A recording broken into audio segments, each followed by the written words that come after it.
So, as our guest, would you like to go first, Joanna? Okay. Yeah, I would like to go first.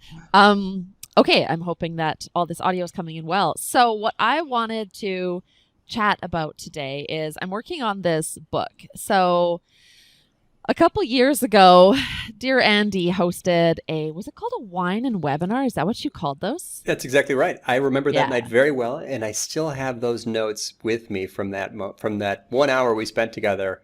Yeah. You remember it well. You didn't have enough wine. That's we'll fix that next time. But yeah, I gave a talk called Money Words. It was a webinar on these money words. And Andy said great things, and I was like, maybe there's something to it. And then I was talking with April Dunford and some of the people in my Shine crew, this mastermindy thing. And they were like, you should write a book about that. So I started researching this book. I'll probably research it for the rest of my life and never actually write the damn thing. But as I was going into these money words, there's so much research out there on word choice. And I don't think we as marketers really, really think about word choice, like deliberate word choice, that much. We try to get our headlines down to, 6 words, all that jazz. You're doing what you think is the best. But there's so much that we can do with word choice. So I wanted to talk about some ways that we're manipulated by the words that are that people use. People generally meaning the government. So I don't actually want to dig too far into that, but those are always the sketchier stories that you come up with. So I've been doing reading on and research on cognitive fluency. How easy or hard do you make it for someone to understand your message? Obviously, for marketers and people in product design, user experience, the fundamental foundational book is Don't Make Me Think. That's one of those key books, right? And so it's been around for ages. We all kind of, even if you haven't read it, oh, Don't Make Me Think. Got it. I get the idea here, right? And so it's this curious coming together of all of this stuff. So don't make me think. We understand that. Don't make people think. Cognitive fluency, make things as simple as possible so I can understand them. Or make things hard so I can't, even though it looks like I should be able to understand it, but I can't. So what I want to share is a few examples of how some of the more basic ways that we put phrases together, syntax, all of the stuff that goes, we don't have to get into the super nerdy part, but we know that words and phrases come together to create meaning, and then we do something or don't do something with that. So a couple examples of this for discussion. Is everybody familiar with Cialdini's study on petrified wood? I think I know what you're doing. Yeah. Is it an influence? Is this the one about getting people to stay on the path? It's the one about getting people to leave petrified wood behind. Okay. Yep. Okay. I think I remember this one. Yeah. And when I first started reading this, I was like, I think I know this one, but I couldn't quite remember it. So this is the thing. So there was this is again about the words that we use. So there's this petrified forest, and people would come into this forest and leave with pieces of petrified wood in their pocket. And that's a bad thing when it's a national park and you get, 200,000 visitors in a summer and they leave with 200,000 pieces of petrified wood. You got to leave that here, right? So the original sign when you exited the park was, please leave petrified wood in the park. As a message, it's a good message, right? It's it matches everything that a marketer would think is a good message. Please, okay, you're being nice. It's a likability principle, let's say. It's clear what you want. Leave petrified wood in the park. And that's the most interesting part for marketers, I think. So Cialdini comes in and rewrites this sign. Rewrites it as, please don't remove petrified wood from the park. And people start leaving more petrified wood in the park. And so what's really interesting here is really basic phrasing that goes against what Don't Make Me Think would say, and what a lot of us believe in, clarity over clever all the time, right? Which is true, but there's always that asterisk of like, is it true, or is there like moments when it's not true? So what's going on with please don't remove petrified wood from the park? With that, I also want to add on, without answering that, because I think we can talk about it. I think it might be easy to talk about, but it's also kind of interesting. This idea also of, as you're making things, you have a choice to make things easy to understand or hard to understand. And we should sometimes make things hard to understand if we don't want people to do those things. So, wow. This was an opinion piece in one of the journals of consumer decision making, whatever it was. I don't remember. It's about negative antonyms, and synonyms. So a synonym, things that are the same, antonyms are opposites, right? So opposites often come in pairs. What is the opposite of black? White. White. The opposite of left? Right. Up? Down. Stay? Go. Right? So we've got these, like, we know these Crushing things. it. I'm good at this. Andy! Yeah, good points, man. What's the opposite of leave? Go. No, wait a minute. Stay. Oh. Right. That's what we would say. But if you were filling in a very important form as part of Brexit, you had two options on that form. One was remain a member of the European Union. The second one was leave the European Union. And now, from a let's talk about interesting things in how we phrase stuff, remain a member of the European Union or leave the European Union, which one is a little harder to understand? Remain? I mean, the longer one, right? Remain a The longer member. one. It sounds like, yeah, that's not as common of a verb. It uses member, which is kind of ambiguous. Right. Is that what you mean by cognitive fluency? Like, I've got to think about it? I see. I got to think about it, right? That's the like, if as soon as you make me think, what's actually going on there? So exactly. So we can look at this. As a Canadian, I can't speak to what people in the UK were going through, but I've asked this question in front of a UK audience, and they also said the opposite of leave is stay. So remain is not like a known opposite in the European Union or in the UK. So this is a very interesting thing that I want to put out there. If you want people to make a certain decision, make the other decision complicated, or even better, make it hard to argue with. So I don't know how to argue with don't remove petrified wood from the park the same way that I know how to argue with leave petrified wood in the park. Like, that's pretty easy. Clean your bedroom versus don't not clean your bedroom. And your kid's like, what are you talking about? Don't not clean. Maybe I'll just do it. I'll just make my bed because this is weird. And that's the kind of interesting thing that we can do. So that's what I wanted to. I have other examples, but I kind of wanted to throw that out there for y'all today. Oh, I got one that. Yeah. Go ahead. Not prohibited. It should never be next to each other, but a lot of people use it, and my brain cannot double negative my way to understand what they're saying. Yeah, because people just, I don't think it's grammatically correct, but it's out there floating in the world. Like, you know what I mean? Like, it's 100%. I don't know. My brain, I'm just what like, do you do with it's not it? So permitted. you just, It's not permitted. Totally. You're like, I'll just someone tell me what to do. Then I'll just do whatever. Exactly. Yeah. Interesting. Side note, quick footnote for listeners and viewers who don't yet know Joanna Wiebe. This is why we're so attracted to her messages. It's fundamental psychological elements, the little things that can make a big difference. So thank you, as always. Thank you for being you and for bringing these things up. Super interesting, very consequential, actually consequential in kind of a geopolitical context in your example. This is big, and it's going to, and once again, that was 2 years ago you did Wine and Web with us, and I'm probably going to be thinking about this one now. So it reminds me of a Brian Massey trick where he had like a substance abuse kind of treatment center client, and he wanted to get people to call and to encourage calls. He added friction to the online form and increased calls by making the other path more difficult, greater cognitive load. Yeah. Interesting. these tricky things that you can do, right? That feel tricky, that I think would be hard to get approved in a lot of boardrooms, because you'd have somebody in there going, no, don't do it that way, arguing in quote unquote favor of the user, but the user needs you to make these like hard calls for them if you want a certain outcome. Now, the consequences, when politicians use this stuff, the consequences are like dire, obviously. But there's also other word choice things. I want to throw a couple more word choice things at you, speaking of consequences.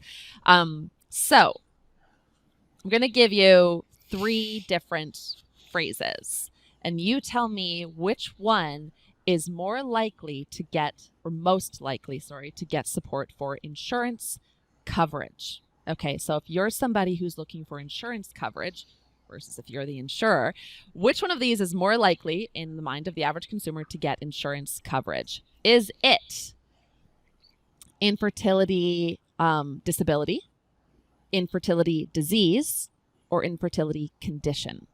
Which one? So one combination of these 2 words is going to make the reader more interested in pursuing coverage. More likely to get coverage. Get coverage. Yeah, this is put out there in the world, these 3 options. You look at all 3, which one deserves to get insurance coverage? Okay. Infertility disability, infertility disease, or infertility condition? Wow. Well, disease is very strong. Disease is strong. So that's a triggering thing. Infertility disability sounds almost like 2 different concepts. I'm confused. I don't know what that means. Is that I've never heard those 2 words together. They're all kind of long words. I wonder if disease isn't too strong. Okay. But it's definitely the most triggering, so I'm going to have to go with B. Okay. You're saying infertility disease. I would say that's the one I was going to go with too, but I didn't even know whether you're allowed to say it. Like, is it a disease? And please don't. That's the thing. It's not my domain. No. Okay. It's not a disease. No, and because it's a conversation about word choice, like, you're not wrong. Anything This you're is not a thinking medical is not conversation. wrong. This is a conversion copywriting conversation. Totally. still- There's I'm nothing still actually on- political here. Yeah. I'm still on your first one. I'm like, I remain infertility diseased. Yes. Okay. So in this study that was done however many years ago, was very recent, people were 4.6 times more likely to recommend that you should get insurance coverage or support insurance coverage if it was called infertility disability. Wow. 4.6 times That's a more huge likely, difference. Yeah, versus infertility condition.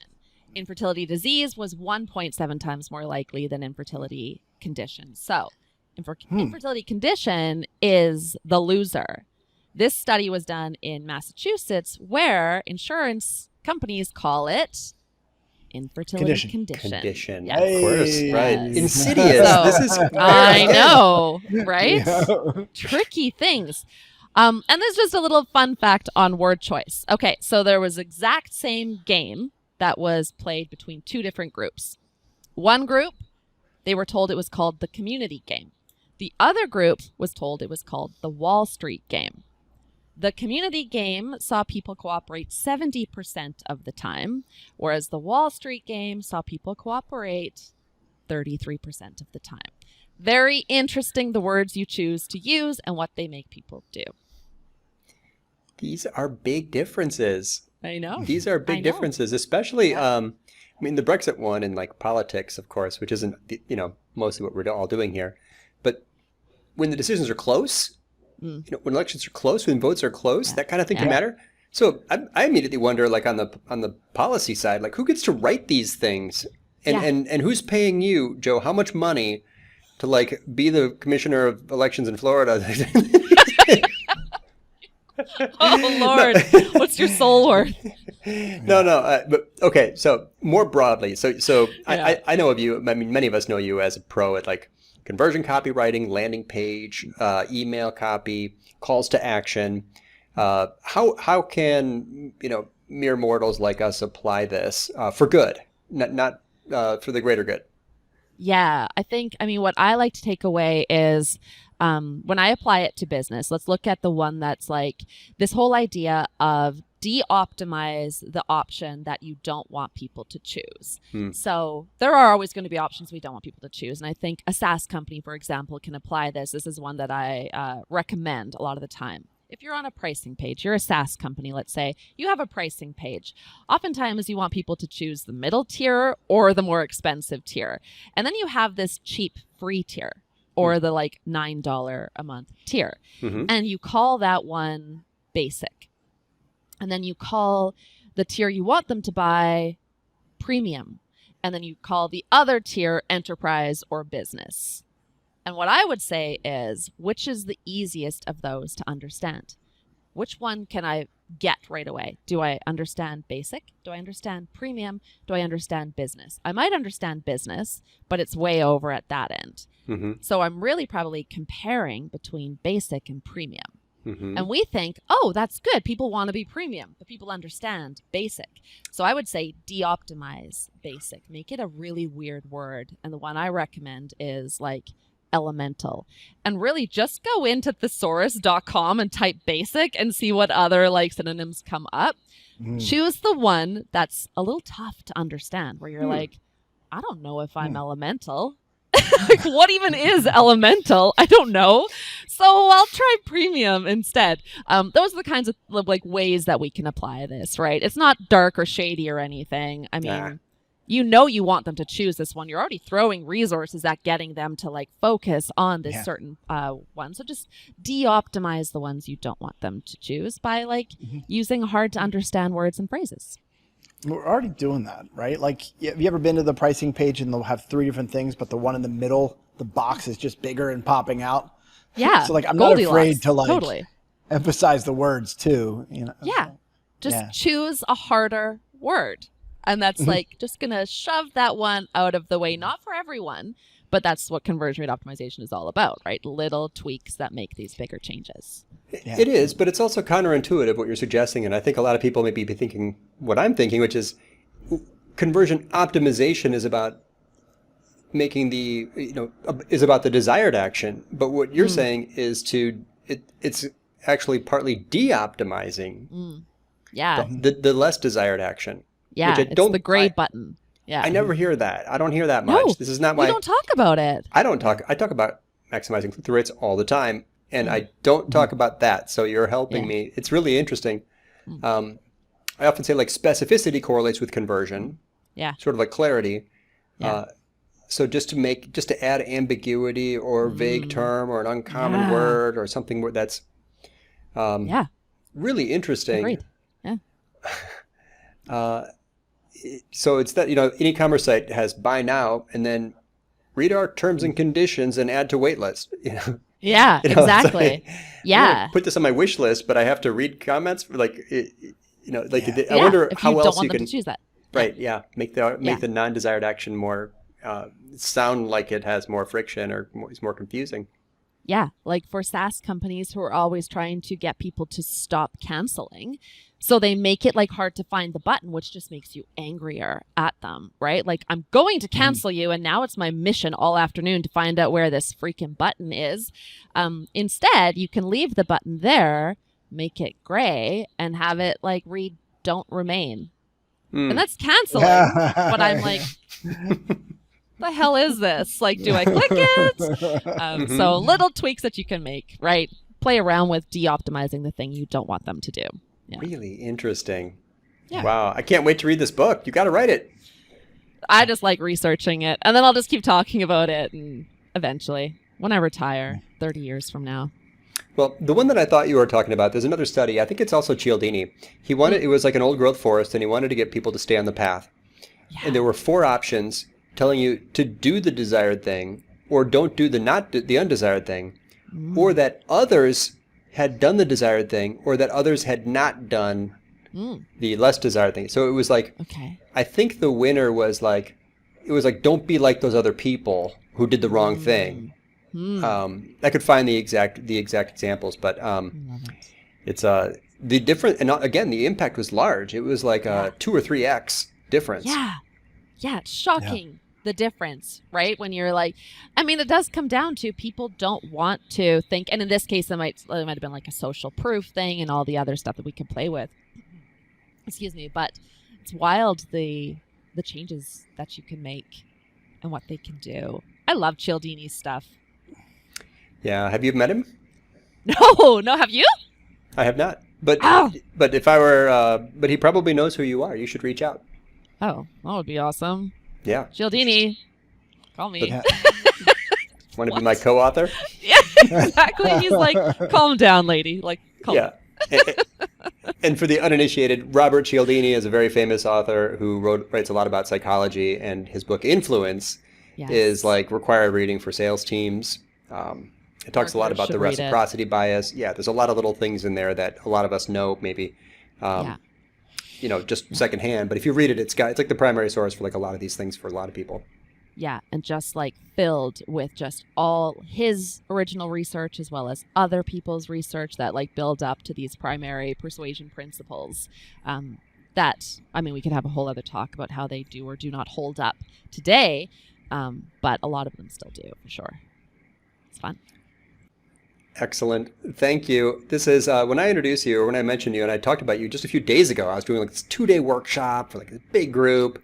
I'm like, and now I'm going to show you some examples of grammatical forms that correlate with conversions, and everyone just, their eyes get big. God, no. No, there was Really? Well, here's some of the ways that I've tried to summarize, probably poorly, some of the advice and things I've learned from you over the years. Write a sentence that uses the grammatical structure even if. You can work with us even if. Mm-hmm. If you do that, you're doing objection handling. Yeah. Or write a sentence that has a grammatical form already and still. That was money words. That was one of your money words. I still use those things, Oh, nice. You already have dashboards, but you're still not getting insights. Just write a sentence like that and put it on a web page. That's called conversion copywriting. Your shortcuts are super handy. And anyone that has not at least, dug through some of the blogs on Copy Hacker, I definitely recommend checking it out. Thank you. Yeah, I love even if as well. Put the thing that you want, then even if, or wait. Thing that you want, even if, and then their primary objection. Yeah. It's a pretty good trick. Pretty good trick, Andy. Yeah. Nice. I saw you on a video and you were talking about the curiosity gap. Yeah. I remember cluing into that word, and it was so funny. Is that I forget what the rule is. It's like the law of attraction or something like that.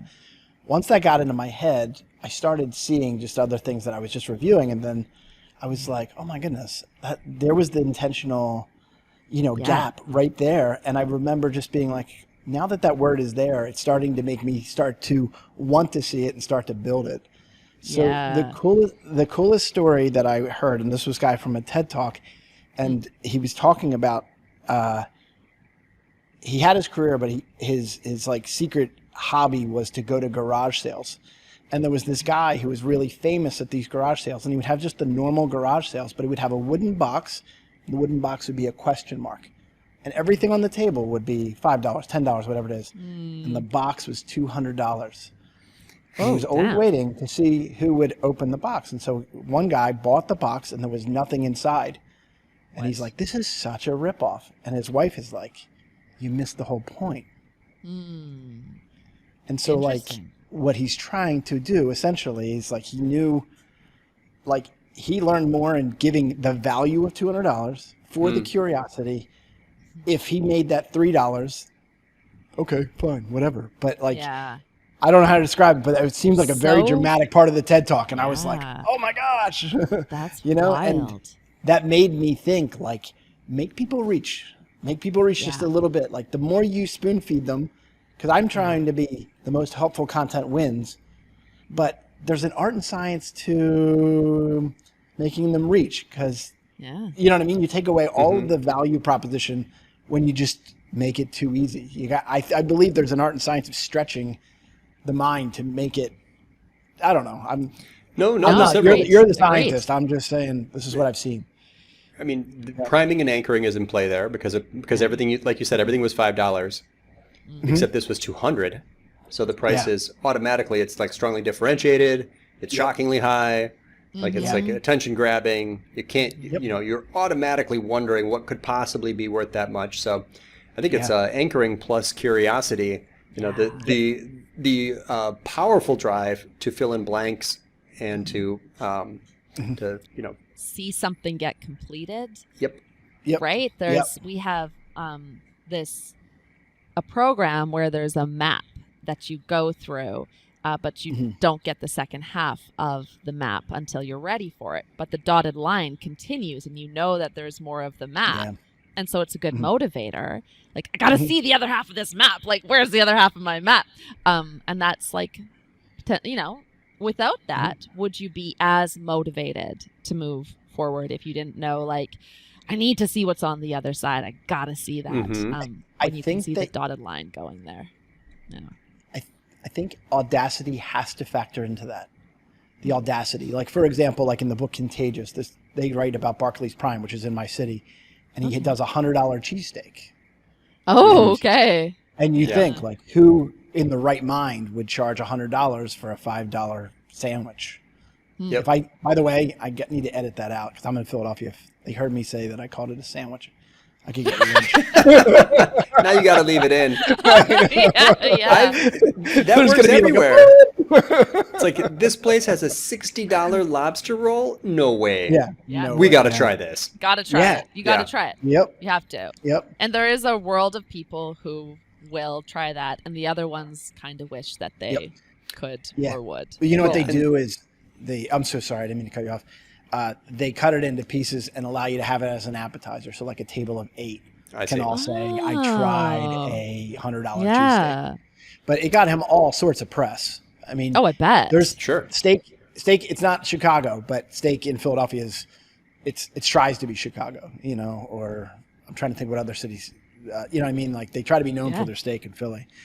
And is it actually special, this sandwich? Is there anything actually special about it? It's like Japanese, like Wagyu meat or whatever, like all of that.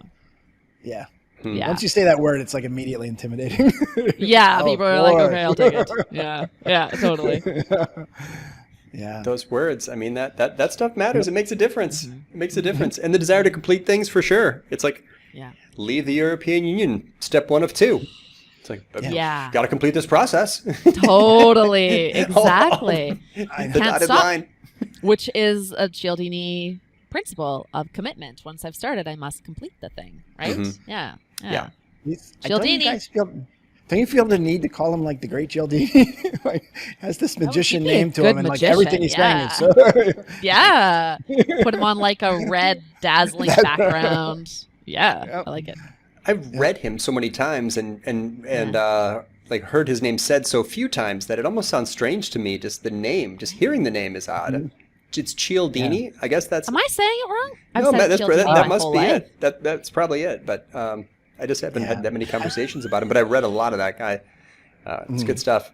If you're listening, contact us and tell us how to say your name. Robert, give us a call. We'd like to have you on. I'll call him Rob. Yes. Rob. Bobby. Bobby. Good friend Bobby C. Yeah.